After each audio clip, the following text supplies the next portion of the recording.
Right, so what we're gonna need is chicken. I like to get one chicken, which is around 1 kg, but then I like to get around 300 grams of chicken breast as well, because sometimes this chicken is a bit bony and you never want to have less chicken in your biryani, let's be honest. We'll also need 2 large brown onions, around 4 or 5 green chilies, some fresh ginger and some fresh coriander, chopped tomatoes, and we're also going to add some extra chili flakes and some extra salt, as well as 2 of these special Bombay biryani mixes. The key is getting this exact mix. Then our other very important ingredient is these dried plums, aloo bukhara, as well as a tin of chopped tomatoes. Usually I don't really do tin tomatoes, but for biryani I would always recommend using this. And of course we need oil. Right, so first thing, just grab a bowl and add in about 10 or 15 of your aloo bukharas. I'm gonna just add all of them in because they're running out anyways. And to this bowl we're gonna add in warm water and allow these to soak for as long as we need until we put them into our biryani. So I'm just adding the water in now, just cover them like so and then leave them aside. Next it's time to slice up our piyaz. Because I'm actually making this an in-depth tutorial, I'm kind of going to show you even how I cut piyaz, because I used to find it so hard to peel them. But now what I do is I cut both sides and I kind of peel it all the way around. And then you just take off one layer, which makes not too much of a difference.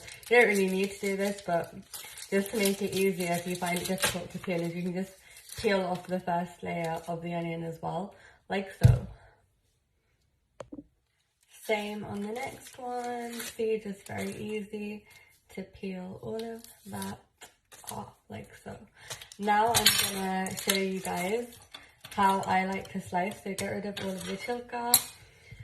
So what I do, so we're gonna slice for this, not chop. So what I do is I cut them in half, turn them around, and then when I start slicing, I basically start from one side, slice as thinly as you can, and then when I get to around the middle of the onion, I basically swap sides and I do the same thing from here. I just find it way easier to chop like this. And the last little part is always very difficult, especially when you've got long nails. So the last one is never as thin as the rest. But as you can see, we have got perfectly sliced onions right here, quickly and easily. Just put them apart. We'll grab that bit off, and that's our sliced onions. That bit basically allows them to stay together while you're cutting them, but once you've sliced them, you can just take that bit off.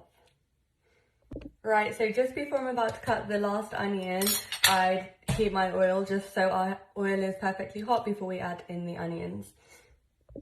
Right, so bringing you guys here for this part, I'm gonna put my heat onto the highest, basically the highest flame you've got for this part.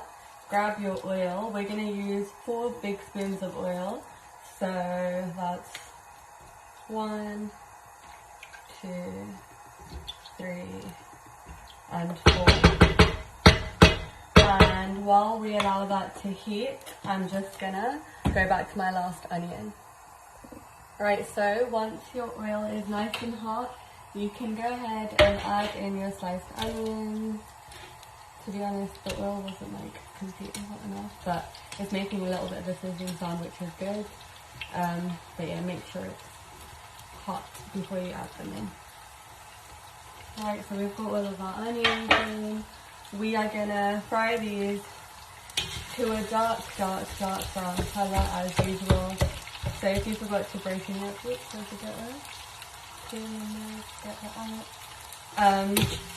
We need to make sure that they're all separated. If any of them are still clumped together, just break them down with your spoon.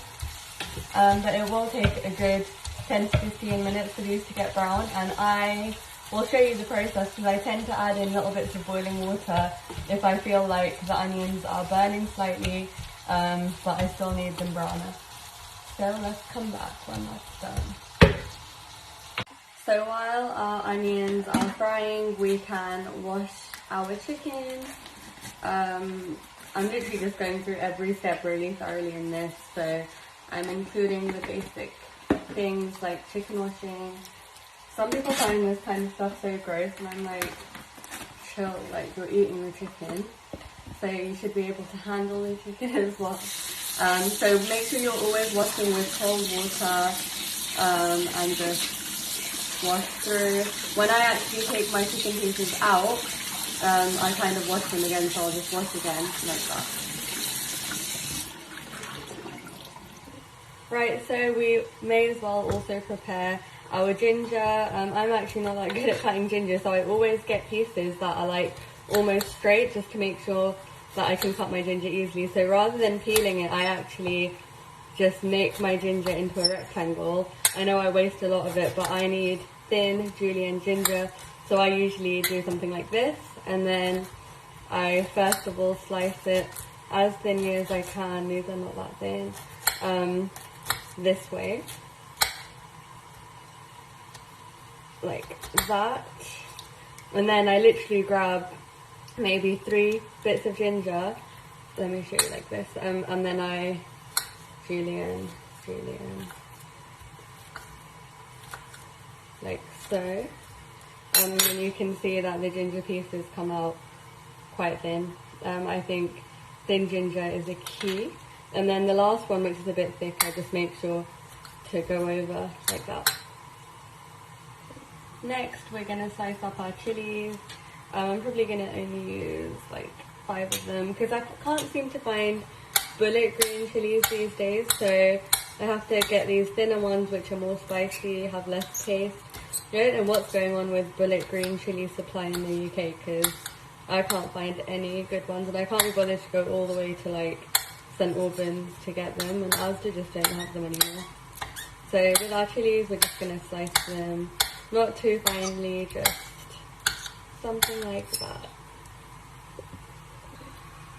Now the next most random thing we're going to do is basically we are going to take the elaichis out of our shan mix, because we don't want any of those elaichis getting into our mouth. So what I do is I just grab another bowl. Right, so I've got about 6 elaichis out. Mission no elaichi complete. Right, so now taking you back to our onions, as you can see, some of them are starting to get a little bit too brown, like those ones. So at that point, I add in boiling water, just so that we get an even brown on all of them and we don't get any burning. So I just put in boiling water just about to cover around that much. And I still keep it on high heat, just give that mix, and we're still going to allow them to brown. Once all this water is kind of soaked up, they should be a nice colour, and I will show you that once it's done. Just keep mixing and just getting them as dark as you can. That is the key to any Pakistani cooking. Right, so now as you can see, our onions are evenly browned, all everywhere basically, mostly brown. And you can see that the oil's coming out and the water that we added has evaporated. Next step is to add our garlic and ginger paste.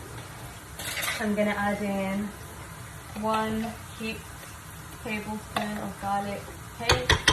And because we're adding in fresh ginger, I'm going to add a little bit less of the ginger paste, about that much, like half a tablespoon. And then we are going to allow this to fry in with the onions until the raw smell of the garlic and ginger goes. Right, so now that our garlic and ginger is nicely fried and our onions have got a little bit more brown, we are going to add in our chicken. And we basically want to sear the chicken until it's brown, goldeny brown, like starting to get goldeny brown on both sides. So we're going to keep the heat on a high, and we're going to keep mixing until our chicken is the right color. Right, so now that all of our chicken pieces have changed color and are nicely brown, we can add in all of our spices as well as our tomatoes. So I'm going to put in the chopped tomatoes. I recommend using the more like Pakistani brands, or like whatever these are, rather than just chopped tomatoes from like like Waitrose or whatever. These ones are way better for this. Also, I'm adding in all of my masala. I'm also gonna add into here my chili flakes. I'm adding in about 1.5 teaspoons. I'm also gonna add in an extra teaspoon of salt. So that's that done. Now we're gonna give this a good mix, and we're basically gonna pull it until the oil releases and we've got a lovely korma for our biryani. Once it's pulled, we'll add in the other ingredients, so the plums and the ginger and the chilies. Right, so as you can see now, the korma is looking good and the chicken has started to release some water. I've basically left it for around 10 minutes. And now I'm ready to add in, because I can see some of the oil releasing, I'm ready to add in my ginger, chilies and plums. So we're going to go in with the ginger, the chilies, and with the plums, just make sure that you take the water out. So the plums should look something like this once the water's out. Add those in. We're going to mix this again, and now we're going to turn the heat down to medium, and we're going to put the lid on until the masala dries out. So it should be, to be honest, this is looking good already, but we want it to be sort of completely dry. So I'm going to put the lid on and leave that for another 10. I've just boiled some water in the kettle. I'm going to put that on high and add in the water. I'm going to have to top it up with some less boiling water because we need a whole lot of water in here. Right, so as you can see, I've got a whole load of boiling water in there, and I'm going to add in around 2.5 cups of rice, these mugs. So yeah, quite like a big amount of rice. Right, so now my rice is done and I'm going to go and strain that. As you can see now, I hope you guys can see properly. Let me try and move this slightly. As you can see, the oil is all at the top, and let me mix it and show you how dry our masala is. So that's how the masala looks. The only sauce is literally the oil, and we need quite a bit of oil to absorb into the rice when layering. Right, so going in with the second layer of rice now. Again, we want to do a similar kind of layer to the one before. I think I'm going to get probably 3 layers out of this realistically, and then we're going to have rice on the top again. So just put a bit more. And then the next layer of masala. So grab.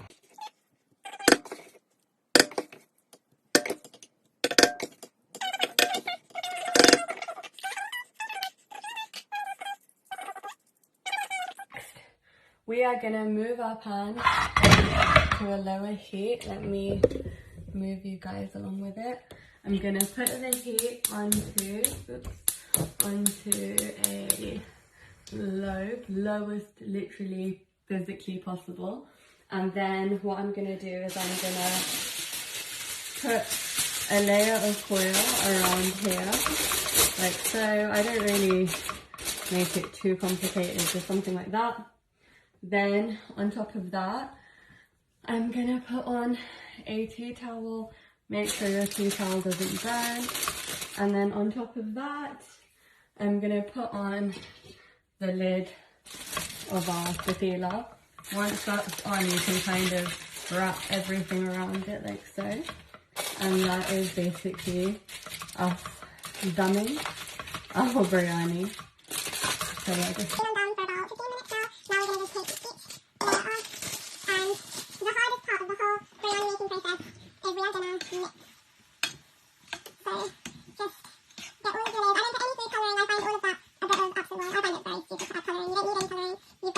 So it's not even 2 o'clock on a Saturday and my biryani is done. I just added these chilies for aesthetics, but they look kind of stupid, but anyways, yum.